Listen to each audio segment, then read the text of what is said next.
Bonjour et bienvenue sur le Journal du Geek. On en est déjà à notre 4e JDGTV et aujourd'hui, parce que c'est quelque chose que vous ne connaissez pas forcément, on a ce qu'on appelle les journées portes ouvertes des marques. Donc aujourd'hui, c'est Samsung à la salle Wagram. Et en fait, c'est une journée, c'est un peu comme vous, comme pour le grand public qui a un salon. Là, c'est chaque marque qui organise une sorte de mini-salon où les journalistes et les médias pourront découvrir toutes les nouveautés de la marque pour les mois à venir. Donc évidemment, c'est un peu une compilation de ce qu'on avait vu au CES et au MWC. Et bien cette fois-ci, on va revoir tout ça, mais avec des petites choses qui ont un peu changé entre temps. Et puis comme vous le savez, on fait déjà des vidéos pour les produits vraiment high-tech qu'on aime bien. Donc on va avoir un tout petit truc, une présentation un tout petit peu plus décalée de la marque avec des produits qu'on ne voit pas forcément tous les jours. Donc sans plus attendre, on va rejoindre Fanny qui va commencer justement avec la partie vraiment high-tech et on se retrouve nous en fin d'émission pour d'autres choses encore.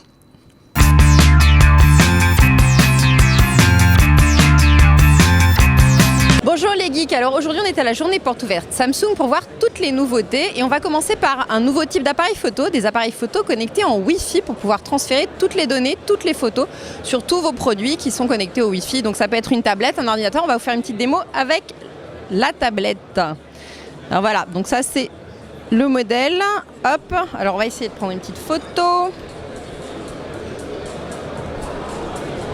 Je mets la petite mallette là-dessus. Vous allez voir comme ça, vous allez voir notre super cadreur qui est toujours caché.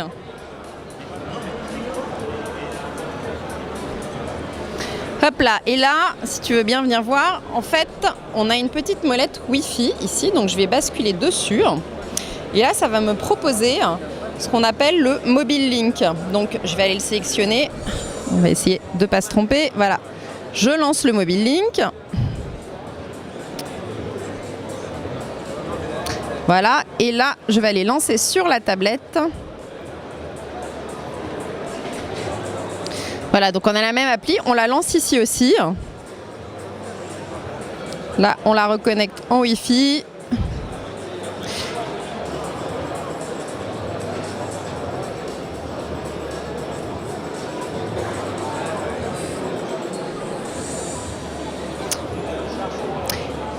Et donc voilà, vous pouvez voir qu'en quelques secondes, ça fait le transfert sur la tablette. Et voici ma photo. Alors, je vais la copier. Et voilà, on va à la galerie. Et normalement, si tout se passe bien, on devrait retrouver ma photo. Là, voilà, elle est ici. Donc voilà, transfert en Wi-Fi. Maintenant, plus besoin de sortir la carte mémoire, de transférer via l'ordi sur la tablette. On peut envoyer les photos directement sans fil sur les tablettes, les appareils photo, etc. On continue la visite ? Alors on continue avec la technologie NFC. Comme vous le savez, Samsung a investi beaucoup et beaucoup de ses modèles de téléphones, de smartphones vont être NFC cette année. Et on va vous montrer un petit exemple de technologie qui va être développée pour ça. Bonjour Pascal, est-ce que tu peux nous expliquer comment ça marche ? Alors la technologie NFC fonctionne un peu comme un aimant. C'est-à-dire qu'à partir où les deux aimants se rapprochent, vous avez une interaction qui se crée sur le téléphone mobile. Et sortir.com est un service d'information, d'agenda et de bons plans destiné sur les établissements. Par exemple, ça va un petit peu révolutionner le secteur par rapport à du QR code où vous deviez prendre une photo, attendre l'application, ensuite compiler pour recevoir une publicité. Là, votre téléphone, l'application n'est pas lancée. Et vous la glissez simplement sur l'affiche et instantanément, vous savez que dans cette boîte de nuit, il y a David Guetta qui va s'y produire ce soir. Je reviens le lendemain, peut-être que ça va être Bob Sinclair ou d'autres personnes, et ça va être la même affiche. Donc comment ça fonctionne ? Sortir.com, le téléphone va interroger Sortir.com et l'application mobile. L'application mobile va se connecter à nos 120 sites internet de sortie, là fortiori Soon Night, et va lui demander qu'est-ce qu'il y a que ce soir sur cet établissement-là. Donc on a plus de 1 million de tags NFC qui vont être déployés sur le territoire français dans les 18 prochains mois. Et Sortir.com est le service cloud de l'Internet des objets. Alors toujours avec la technologie NFC, on a aussi d'autres solutions pour les restaurants ou les cinémas. Est-ce que tu peux nous montrer ça ? Bien sûr. Avec le téléphone, il suffit de glisser en fait votre téléphone sur la signalétique à l'entrée d'un bar, d'un café, d'un restaurant. Et vous avez instantanément tous les avis, les guides sur les restaurants. Là, par exemple, si je veux savoir ce qui se passe sur Cityvox, j'appuie sur un bouton et je suis connecté directement à la page de Cityvox avec les avis instantanément. Et pareil, je peux avoir les bons plans sur le restaurant qui se passe actuellement en temps réel. D'accord. Et alors, pour les cinémas ? Est-ce qu'on va avoir ça bientôt devant les cinémas pour pouvoir avoir des infos supplémentaires? C'est exactement ce sur quoi on va. Et c'est là où c'est vraiment intéressant, la NFC devient un usage concret pour les utilisateurs. Vous avez vu une affiche intéressante, vous voulez voir la bande-annonce, vous sortez simplement votre téléphone, vous glissez l'affiche sur la bande-annonce et vous avez le trailer qui démarre automatiquement connecté avec l'affiche ici. Donc voilà, c'est le service qui se prépare aujourd'hui et qui est disponible dès maintenant avec sortir.com. Donc Sortir Strasbourg est la première ville connectée et on va attaquer Paris en avril. Bon, ça m'a l'air bien cool tout ça, je pense que c'est vraiment l'avenir, le NFC, et qu'on va en voir partout. Alors on continue notre petite visite chez Samsung avec les Smart TV Interaction. Interaction pourquoi? Parce que maintenant vous allez pouvoir parler mais aussi bouger devant votre télévision. Et je vous laisse voir ça avec Monsieur Samsung. Bien, alors on va allumer la télé d'abord. Contrôle vocal, allumer la télé. La télé s'allume. Assez rapide. Eh oui. Contrôle vocal. Chaîne suivante. Augmenter le volume.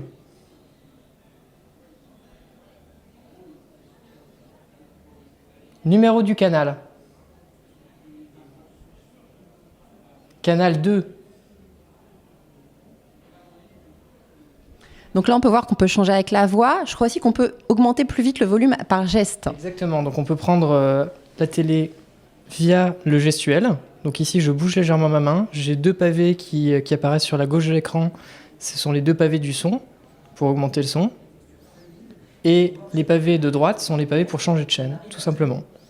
Donc je ferme la main pour baisser ou augmenter le numéro du canal, tout simplement. Ok, et je crois aussi qu'on peut surfer sur Internet, mais sans utiliser la télécommande. Vous nous montrez ça? Je vous montre ça.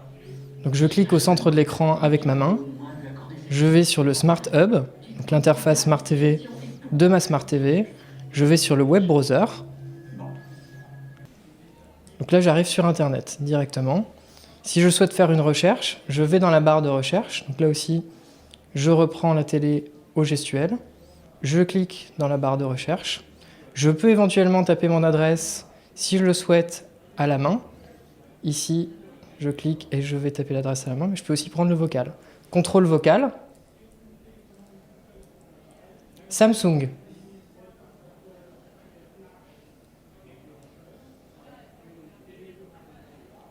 La télé recherche et trouve le mot.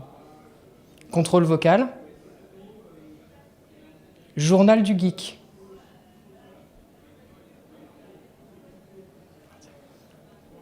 Contrôle vocal.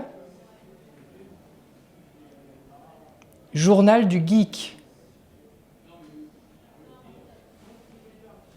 Il l'a trouvé, c'est fabuleux.